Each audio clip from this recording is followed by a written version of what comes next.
Auzubillahiminash-shaytanir-rajeem. Bismillahir-rahmanir-rahim. Assalamu alaikum dear students. Myself Vikram Nazish and I am your biology teacher. अच्छा dear students, as you all know हम 9th class biology chapter number 3 दी cell study कर रहे हैं. Students मेरे previous lectures में मैंने आपको cell के बेसिक स्ट्रक्चर और सेल की मोस्टली ऑर्गेनेल्स को डिटेल स्टडी करवा दी है. ठीक है, अब डियर स्टूडेंट्स आपके सिलेबस में 2 ऑर्गेनेल्स रहती हैं जिन्हें हमने स्टडी करना है. तो डियर स्टूडेंट्स आज के लेक्चर में हम उन्हीं 2 ऑर्गेनेल्स को स्टडी करेंगे. एक ऑर्गेनेल है वैक्यूल और दूसरी जो ऑर्गेनेल है जिसे हम स्टडी करेंगे वो है सेंट्रियोल्स. तो डियर स्टूडेंट्स चलते हैं अपने टॉपिक की तरफ. हमारी जो फर्स्ट ऑर्गेनेल है जो हमने स्टडी करनी है वो है वैक्यूल. अब डियर स्टूडेंट्स वैक्यूल को आप एज अ बलून कंसीडर करें. ठीक है, जैसे एक बलून होता है और उसके अंदर आपने पानी भर दिया हो. ठीक है डियर स्टूडेंट्स, वो जो बलून की आउटर कवरिंग है ना, ठीक है, that is called the membrane of vacuole. ठीक है, उसे हम मेम्ब्रेन कह देंगे. ठीक है, और उसके अंदर जो वाटर हमने फिल किया है, ठीक है, वो क्या हो गया, उसका फ्लूइड हो गया. ठीक है डियर स्टूडेंट्स, तो डियर स्टूडेंट्स हम वैक्यूल की डेफिनेशन देख लेते हैं. Vacuole are the single membrane bound sacs. यानी जो वैक्यूल्स हैं ये सैक लाइक स्ट्रक्चर है. ठीक है, सैक किसे कहते हैं, जैसे एक बैग होता है. ठीक है, यानी vacuoles are the sac like, bag like structures भी कह सकते हैं. ठीक है, that are filled with fluid. ठीक है, मैंने आपको बैलून की एग्जांपल दी है ना कि हमने उसके अंदर वाटर फिल किया. ठीक है, सेम ऐसे ही वैक्यूल भी होते हैं. बाहर उनके क्या होती है, मेम्ब्रेन होती है और उनके अंदर फ्लूइड मौजूद होता है. ठीक है डियर स्टूडेंट्स, अब डियर स्टूडेंट्स आप यहाँ पे देखेंगे मैंने स्ट्रक्चर ड्रॉ किया है. ठीक है, वैक्यूल का ये जो आउटर लेयर है दिस इज द मेम्ब्रेन. ठीक है, और डियर स्टूडेंट्स वैक्यूल की जो मेम्ब्रेन होती है ना उसको टोनोप्लास्ट कहते हैं. ठीक है, ये मैंने यहाँ पे लिख दिया. ये बहुत इंपॉर्टेंट शॉर्ट क्वेश्चन भी आ जाता है कि डिफाइन टोनोप्लास्ट. ठीक है, तो आपने उसमें लिख देना है the membrane of the vacuole is called tonoplast. इसके अलावा डियर स्टूडेंट्स वैक्यूल के अंदर एक फ्लूइड होता है. ठीक है, वाटरी फ्लूइड होता है जिसे क्या कहते हैं, सेल सैप कहते हैं. ठीक है डियर स्टूडेंट्स, और डियर स्टूडेंट्स ये जो इसके अंदर फ्लूइड मौजूद है इसमें डियर स्टूडेंट्स सॉल्ट्स भी होंगे, शुगर पार्टिकल्स भी होंगे. इसके अलावा डियर स्टूडेंट्स इसमें वेस्ट मटेरियल भी होगा, शुगर पार्टिकल होंगे, इसके अंदर सॉल्ट्स होंगे और डियर स्टूडेंट्स इसके अलावा इसके अंदर कुछ समटाइम्स कुछ पिगमेंट्स भी मौजूद होते हैं. ठीक है डियर स्टूडेंट्स, इन सब चीजों से मिलकर बनता है ये फ्लूइड जिसे क्या कहते हैं, सेल सैप कहते हैं. ठीक है, तो डियर स्टूडेंट मैंने आपको स्ट्रक्चर समझा दिया है वैक्यूल का. उसके बाद डियर स्टूडेंट्स हम ये देख लेते हैं कि ये किन किन सेल्स में मौजूद होता है. ठीक है, अच्छा डियर स्टूडेंट्स ये मैंने प्लांट सेल और एनिमल सेल ड्रॉ किए हैं. आप ये देखेंगे डियर स्टूडेंट्स ये जो ब्लू कलर का है लार्ज सा स्ट्रक्चर है. ठीक है, ये वैक्यूल है. ठीक है, अच्छा डियर स्टूडेंट्स प्लांट सेल में ना सिर्फ एक ही वैक्यूल होता है. ठीक है, और वो लार्ज साइज का होता है. ये जिस तरह से ये ब्लू स्ट्रक्चर मैंने इधर ड्रॉ किया हुआ है. ठीक है, और ये सेंटर में मौजूद होता है. ठीक है डियर स्टूडेंट, जो एनिमल सेल होता है, ठीक है, उसमें काफी सारे वैक्यूल्स मौजूद होते हैं. ठीक है, और ये टेम्पररी होते हैं. ठीक है,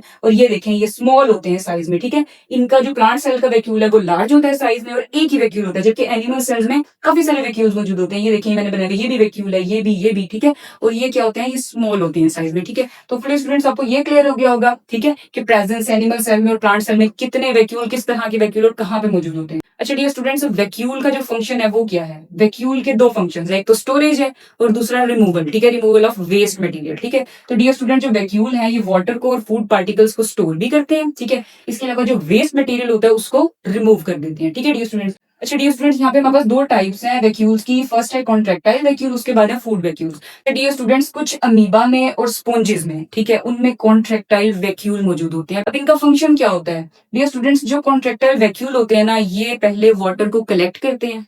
ठीक है, मैंने आपको बताया है ना इसका क्या रोल है, वाटर को स्टोर करना. ठीक है, तो जो कॉन्ट्रैक्टाइल वैक्यूल होते हैं ये पहले वाटर को कलेक्ट कर लेंगे. ठीक है, और उसके बाद जितने वाटर की सेल को रिक्वायरमेंट होगी वो वाटर को रख लेंगे.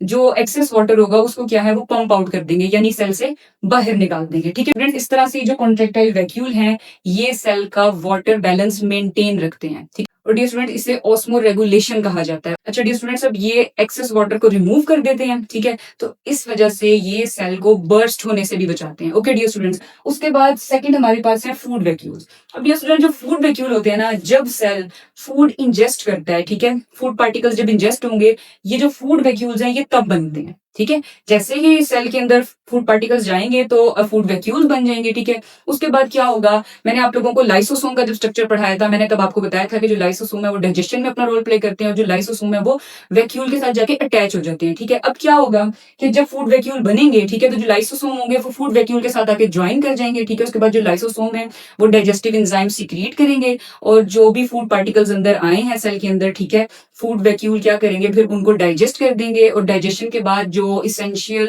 न्यूट्रिएंट्स होंगे जिनकी रिक्वायरमेंट होगी उनको एब्जॉर्ब कर लिया जाएगा और जो वेस्ट मटेरियल होगा उसको क्या है वो एक्सक्रीट कर देंगे। ठीक है डियर स्टूडेंट्स, तो इस तरह से डियर स्टूडेंट्स फूड वैक्यूल अपना रोल प्ले करते हैं। ठीक है, और जो फूड वैक्यूल है वो अमीबा में, पैरामेशियम में, इसके अलावा मोस्टली यूनिसेलुलर ऑर्गेनिजम्स में मौजूद होते हैं। ओके डियर स्टूडेंट्स, अब यहाँ पे मैंने एक टर्म लिखी है टर्गर प्रेशर। ठीक है, अब डियर स्टूडेंट्स ये बहुत इंपॉर्टेंट शॉर्ट क्वेश्चन है, मैं आपको बताती हूँ कि टर्गर प्रेशर है क्या। डियर स्टूडेंट, मैंने फर्स्ट लेक्चर में आपको बताया था कि जो प्लांट सेल होते हैं ना इसकी शेप फिक्स्ड होती है। ठीक है, फिक्स शेप होती है इनकी, और जो एनिमल सेल होते हैं इनकी रेगुलर शेप होती है। ठीक है, ये फिक्स नहीं होते। डियर स्टूडेंट्स, इनकी जो फिक्स शेप है वो वैक्यूल की वजह से होती है। ठीक है, वो कैसे होती है वो मैं आपको बताती हूँ। डियर स्टूडेंट्स, यहाँ पे मैं आपको एक प्रोसेस बताने लगी हूँ, ओस्मोसिस। ये आपके सिलेबस में तो नहीं है, ठीक है, लेकिन टर्गर प्रेशर का बताने के लिए मुझे आपको ओस्मोसिस का कॉन्सेप्ट देना होगा। ठीक है, इसको हम डिटेल इंशाल्लाह आगे एफएससी में पढ़ेंगे। ठीक है, हायर क्लासेस में इसको स्टडी करेंगे। Dear students, osmosis is the process of water movement. ठीक है, यानी वाटर मॉलिक्यूल्स की मूवमेंट का एक प्रोसेस है, और ये मूवमेंट होती है हायर कंसंट्रेशन से लो कंसंट्रेशन की तरफ, यानी जहां पे ज्यादा वाटर होता है वहां से लो कंसंट्रेशन की तरफ वाटर आ जाता है। तो होता यह है डियर स्टूडेंट्स के सेल के बाहर, ठीक है, एक सेल मौजूद है ना, सेल के बाहर जब वाटर मॉलिक्यूल ज्यादा होते हैं तो क्या होता है कि ओस्मोसिस के जरिए जो वाटर मॉलिक्यूल्स होते हैं वो सेल के अंदर आना शुरू हो जाते हैं। ठीक है, वाया आ सेमी परमिएबल मेम्ब्रेन। ठीक है, और वो कौन सी है, प्लाज्मा मेम्ब्रेन होती है। ठीक है, उसके जरिए अंदर आ गए। ठीक है, अब जब स्टूडेंट्स अंदर आएंगे तो जो वैक्यूल है उसका क्या फंक्शन है, उसने स्टोर करना है ना वाटर को, तो वाटर को ये एब्जॉर्ब कर लेगा। ठीक है, जैसे ही वैक्यूल वाटर को एब्जॉर्ब करेगा तो वैक्यूल जो है वो फूलना शुरू हो जाएगा, स्वेल हो जाएगा। ठीक है, जब वैक्यूल स्वेल होगा तो ये क्या करेगा, जिसके अंदर साइटोप्लाज्म मौजूद है सेल के अंदर, उस पर प्रेशर एक्सर्ट करेगा। ठीक है, जैसे जैसे ये स्वेल होगा प्रेशर एक्सर्ट करेगा। स्टूडेंट्स, फिर क्या होगा कि जो साइटोप्लाज्म है, ठीक है, यहाँ पे जो साइटोप्लाज्म मौजूद है, डेफिनेटली जब ये श्रिंक है पहले तो, ठीक है, जब इसने वाटर को एब्जॉर्ब किया है तो ये स्वेल हो गया और उसने स्टूडेंट्स इसने एक प्रेशर मेंटेन कर दिया। उस प्रेशर की वजह से जो साइटोप्लाज्म होगा वो सेल वॉल की तरफ पुश हो जाएगा। ठीक है, और सेल वॉल पे प्रेशर क्रिएट करेगा। ठीक है, तो डियर स्टूडेंट्स ये जो प्रेशर है ना उसको टर्गर प्रेशर कहा जाता है। ठीक है, अब आपको समझ आया है कि किस तरह से वैक्यूल जो है वो साइटोप्लाज्म और सेल वॉल पे प्रेशर क्रिएट करता है। अब डियर स्टूडेंट्स, जब ये प्रेशर क्रिएट करता है ना तो क्या होता है कि जो सेल होता है ना, पूरा सेल वो टर्जिड हो जाता है, फर्म हो जाता है, स्ट्रॉन्ग हो जाता है। ठीक है, यानी एक शेप में आ जाता है। ठीक है, तो डियर स्टूडेंट्स इस तरह से ये जो टर्गर प्रेशर है ये सेल की शेप को, प्लांट सेल की शेप को मेंटेन करता है। ठीक है डियर स्टूडेंट्स, होपफुली आपको टर्गर प्रेशर की समझ आ गई होगी। ठीक है, यहाँ पे मैंने इसकी डेफिनेशन भी लिखी है, plant cells maintain turgor pressure, और इस प्रोसेस को हम क्या कहते हैं, टर्गर भी कहते हैं। ठीक है डियर स्टूडेंट, आपने ये जरूर याद रखना है कि ये सारा प्रोसेस जो है वो प्लांट सेल में होता है। ठीक है डियर स्टूडेंट, अब क्या होता है जब डियर स्टूडेंट्स पानी की कमी होती है ना हमारी बॉडी में, ठीक है, तो क्या होता है कि जो वैक्यूल होता है वो श्रिंक हो जाता है। जब वैक्यूल श्रिंक हो जाएगा तो ऑटोमेटिकली सेल भी कोलैप्स कर जाएगा, सेल भी श्रिंक हो जाएगा। ठीक है, इसलिए कहा जाता है कि पानी ज्यादा से ज्यादा पीना चाहिए। ठीक है, अब डियर स्टूडेंट्स मैंने यहाँ पे एक एग्जांपल लिखी है। ठीक है, कि वैक्यूल जो है वो एज अ वाटर टैंक अपना रोल प्ले कर रहा है। ठीक है, जैसे पानी की टैंकी होती है उसमें हम वाटर स्टोर करते हैं ना, या फिर एज अ स्टोरेज कंटेनर अपना रोल प्ले करता है। ठीक है, तो होपफुली डियर स्टूडेंट्स आपको वैक्यूल की समझ आ गई होगी। पहले मैंने उसकी डेफिनेशन बताई है, फिर उसका स्ट्रक्चर बताया, फिर वो कहाँ पे मौजूद होता है, उसके बाद फंक्शन, फिर हमने यहाँ पे दो टर्म्स पढ़ी हैं, कॉन्ट्रैक्टाइल वैक्यूल और फूड वैक्यूल की, और उसके बाद टर्गर प्रेशर की। डियर स्टूडेंट्स ये बहुत ही इंपॉर्टेंट टॉपिक है। ठीक है, इसमें से काफी ये सारे शॉर्ट क्वेश्चन आ जाते हैं, जैसे कॉन्ट्रैक्टाइल वैक्यूल फूड वैक्यूल में डिफरेंस पूछ लेते हैं, टर्गर प्रेशर का पूछ लेते हैं। ठीक है, फंक्शंस पूछ लेते हैं वैक्यूल का, इसके अलावा टोनोप्लास्ट या सेल सैप की भी डेफिनेशन आ जाती है। ठीक है, तो फुली डियर स्टूडेंट्स आपको वैक्यूल समझ आ गया होगा। ठीक है, इसके बाद हम अपने सेकंड टॉपिक की तरफ चलते हैं, जो हमारी सेकंड ऑर्गेनेल है वो है सेंट्रियोल्स। अब डियर स्टूडेंट्स जो सेंट्रियोल्स होते हैं ये बैरल शेप्ड होते हैं। ठीक है, बैरल का क्या मतलब है, बैरल का मतलब है ड्रम लाइक स्ट्रक्चर या ट्यूब लाइक स्ट्रक्चर, या आप कह लें सिलेंड्रिकल स्ट्रक्चर्स होते हैं, और ये होलो होते हैं, अंदर से खाली होते हैं। ठीक है डियर स्टूडेंट्स, सबसे पहले तो इसकी शेप आ गई सेंट्रियोल्स की, उसके बाद हमने देखना है कि ये प्रेजेंट कहाँ पे होते हैं और एब्सेंट कहाँ पे होते हैं। तो डियर स्टूडेंट्स ये जो सेंट्रियोल्स हैं ये एनिमल सेल्स में और मोस्ट प्रोटिस्ट में मौजूद होते हैं। ठीक है, एनिमल सेल और प्रोटिस्ट में मौजूद होते हैं, मोस्टली प्रोटिस्ट में। और डियर स्टूडेंट्स ये प्रोकैरियोट्स, फंजाई और हायर प्लांट्स में मौजूद नहीं होते। ठीक है, ये बहुत इंपॉर्टेंट एमसीक्यू भी आ जाता है, इसके अलावा ये शॉर्ट क्वेश्चन भी आ जाता है। उसके बाद डियर स्टूडेंट्स हम इसका स्ट्रक्चर देख लेते हैं। स्टूडेंट्स ये देखिएगा, ये मैंने सेंट्रियोल का स्ट्रक्चर ड्रॉ किया है। स्टूडेंट्स यहाँ पे लिखा है कि सेंट्रियोल्स अकर इन पेयर्स, एक तो ये पेयर की फॉर्म में मौजूद होते हैं, इसके अलावा these are arranged at right angle and centrioles are made up of 9 triplets of microtubules. ठीक है, अब मोस्टली स्टूडेंट्स को ना इसकी समझ नहीं आती। ठीक है, सबसे पहले तो डियर स्टूडेंट ये पेयर की फॉर्म में मौजूद होंगे। ठीक है डियर स्टूडेंट, ये 3 पेयर्स की फॉर्म में मौजूद है। ठीक है, और 3 को कहते हैं ट्रिपलेट। ठीक है, और डियर स्टूडेंट्स इनको माइक्रोट्यूब्यूल कहते हैं। ये जो रेड, ब्लू और ये ग्रीन कलर के हैं, दीज आर दी माइक्रोट्यूब्यूल्स। ठीक है, तो आपने देखा है यहाँ पे मैंने ये ट्रिपलेट बनाए हुए हैं सारे। ठीक है डियर स्टूडेंट्स, तो ये डियर स्टूडेंट्स ये ट्रिपलेट माइक्रोट्यूब्यूल हो गए। ठीक है, अब अगर आप इनको काउंट करें 1 2 3 4 5 6 7 8 9, ठीक है, तो ये 9 ट्रिपलेट्स हैं।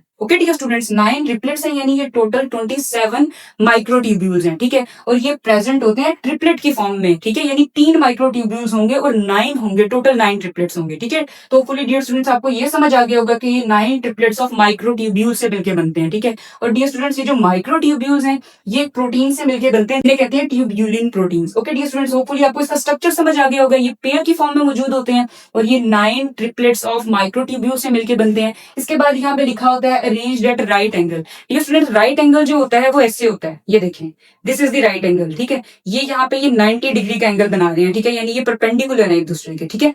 यानी एक माइक्रोट्यूब्यूल ऐसे होगा और एक दूसरा ऐसे होगा, ठीक है डियर स्टूडेंट्स। एक हॉरिजॉन्टल मौजूद होगा, एक वर्टिकल मौजूद होगा और इस तरह से ये राइट एंगल बनाते हैं, ठीक है। और पूरी डियर स्टूडेंट्स आपको इसका स्ट्रक्चर क्लियर हो गया होगा। स्टूडेंट की जो सेंट्रियोल्स हैं ये न्यूक्लियस के करीब मौजूद होते हैं। मैंने जब आपको न्यूक्लियस पढ़ाया था तो मैंने आपको बताया था कि जो न्यूक्लियस है उसके इर्द गिर्द एक न्यूक्लियर इन्वेलप मौजूद होता है, ठीक है। जो सेंट्रियोल्स होते हैं डियर स्टूडेंट्स, ये न्यूक्लियस के करीब या न्यूक्लियर इन्वेलप के करीब मौजूद होते हैं और प्लांट्स में इनको फिर हम सेंट्रोसोम कहते हैं, ठीक है डियर स्टूडेंट्स। डियर स्टूडेंट्स, ये जो सेंट्रियोल्स हैं ये सेल डिवीजन में अपना रोल प्ले करते हैं, ठीक है। अब सेल डिवीजन क्या होता है? सेल डिवीजन एक प्रोसेस है जिसमें जो एक सेल होता है वो 2 सेल्स में डिवाइड हो जाता है, अपनी 2 आइडेंटिकल कॉपीज बना देता है, ठीक है डियर स्टूडेंट। अब हमने ये देखना है कि सेंट्रियोल सेल डिवीजन में अपना रोल कैसे प्ले करते हैं। डियर स्टूडेंट, जब सेल डिवीजन स्टार्ट हो रही होती है ना, तो जो सेंट्रियोल होते हैं, फॉर एग्जांपल एक सेंट्रियोल है वो अपनी कॉपी बना देगा, ठीक है, यानी 2 सेंट्रियोल बन जाएंगे, ये डुप्लीकेट हो जाते हैं। उसके बाद क्या होता है कि ये सेल के ऑपोजिट पोल्स पे चले जाते हैं। फॉर एग्जांपल ये सेल है ना, ठीक है, तो एक सेंट्रियोल इधर आ जाएगा और एक सेंट्रियोल इधर आ जाएगा, ऑपोजिट पोल्स पे चले जाते हैं, ठीक है। और उसके बाद क्या करते हैं, ये वहां पे स्पिंडल फाइबर्स बना देते हैं। स्पिंडल फाइबर्स एक थ्रेड लाइक स्ट्रक्चर होता है, ठीक है, थ्रेड की तरह के होते हैं स्पिंडल फाइबर्स, ये भी बना देगा, ये भी बना देगा। ये स्टूडेंट, ये जो स्पिंडल फाइबर्स होंगे ना जो ये बनाएगा, वो स्पिंडल फाइबर्स क्रोमोसोम के साथ जाके अटैच हो जाते हैं, ठीक है। और उसके बाद ये श्रिंक होना शुरू हो जाते हैं। जब ये श्रिंक होंगे तो ये क्रोमोसोम को अपनी तरफ पुल करेंगे, ठीक है, और क्रोमोसोम को दरमियान से सेपरेट कर देंगे। फिर क्या होगा कि सेम नंबर ऑफ क्रोमोसोम इधर चले जाएंगे, सेम नंबर ऑफ क्रोमोसोम इधर चले जाएंगे, यानी एक सेट इधर चला जाएगा क्रोमोसोम का, एक सेट इधर चला जाएगा। जब 2 आइडेंटिकल कॉपीज बनेंगी तो सेम नंबर ऑफ क्रोमोसोम दोनों सेल में चले जाएंगे, ठीक है। तो आपको पता चला डियर स्टूडेंट्स के सेंट्रियोल्स किस तरह से सेल डिवीजन में अपना रोल प्ले करते हैं, ठीक है। यहाँ पे मैंने शॉर्ट इसके पॉइंट्स लिख दिए हैं। These are helpful in cell division, they form spindle fibres and then spindle fibres helps in separation of chromosomes. ये मैं आपको सारा प्रोसेस समझा चुकी हूँ। नेक्स्ट जब हम सेल साइकिल का चैप्टर पढ़ेंगे, ठीक है, तो उसमें फिर आप लोगों को डिटेल बताऊंगी, ठीक है डियर स्टूडेंट्स। अच्छा, उसके बाद डियर स्टूडेंट जो सेंट्रियोल है ये एक और बड़ा इंपॉर्टेंट रोल प्ले करते हैं, ये बेसल बॉडीज बनाते हैं, ठीक है। ये बेसल बॉडीज क्या है? ये एक स्ट्रक्चर्स हैं, ठीक है, जिनसे फर्दर सीलिया और फ्लैजेला बनता है। मैंने अपने फर्स्ट लेक्चर में एक प्रोकैरियोटिक सेल बनाया था और उसमें मैंने आपको एक स्ट्रक्चर बताया था फ्लैजेला का, ठीक है। अगर किसी ने मेरा फर्स्ट लेक्चर लिया तो उसकी चीज पहले ही क्लियर होगी। और डियर स्टूडेंट, मैं आपको डिटेल में बताती हूँ कि सीलिया क्या होते हैं, फ्लैजेला क्या होते हैं। अच्छा डियर स्टूडेंट्स, सीलिया और फ्लैजेला दोनों हेयर लाइक प्रोजेक्शंस होती हैं, ठीक है। मैंने यहाँ पे आपको ड्रॉ करके दिखाए हैं। ये जो डियर स्टूडेंट ये पैरामीशियम का स्ट्रक्चर है, ठीक है, और ये जो है ये यूग्लिना का स्ट्रक्चर है। आप ये देखेंगे ये जो इसके बाहर हेयर लाइक स्ट्रक्चर्स हैं ये सीलिया होते हैं, ठीक है। और इसके अलावा ये जो एक आपको नजर आ रहा है ब्लैक कलर का, ठीक है, ये फ्लैजेलम होते हैं, ठीक है। अब ये सीलिया और ये जो फ्लैजेला है ना डियर स्टूडेंट्स, ये बेसल बॉडीज से ही निकलते हैं, ठीक है, बेसल बॉडीज से। वो जो बेसल बॉडीज हैं वो कौन बना रहे हैं? सेंट्रियोल्स बना रहे हैं, ठीक है डियर स्टूडेंट्स। अब डियर स्टूडेंट्स, सीलिया और फ्लैजेला इन दोनों में भी डिफरेंस होता है। ये है तो दोनों हेयर लाइक प्रोजेक्शंस, लेकिन जो सीलिया आप देखेंगे कि ये शॉर्ट है, ठीक है, ये शॉर्ट हैं, छोटे छोटे से होते हैं और ये काफी ज्यादा होते हैं तादाद में, ठीक है, मैनी इन नंबर्स। और इसके अलावा जो फ्लैजेला होते हैं ये लॉन्ग होते हैं, ठीक है। ये देखें ये सीलिया शॉर्ट है, ये देखें फ्लैजेला ये लॉन्ग है, और ये एक होंगे, 2 होंगे, इस तरह से, यानी फ्यू होते हैं, इनकी निस्बत ये कम होते हैं नंबर्स में, ठीक है। और सीलिया की एग्जांपल है पैरामीशियम, पैरामीशियम में सीलिया होते हैं, ठीक है डियर स्टूडेंट्स। और यहाँ पे मैंने यूग्लिना का स्ट्रक्चर बनाया, आप देखेंगे कि यूग्लिना में फ्लैजेलम होते हैं, ठीक है। एक होगा तो उसको हम फ्लैजेलम कहेंगे, ज्यादा होंगे तो उसको हम फ्लैजेला कहेंगे, ठीक है डियर स्टूडेंट्स।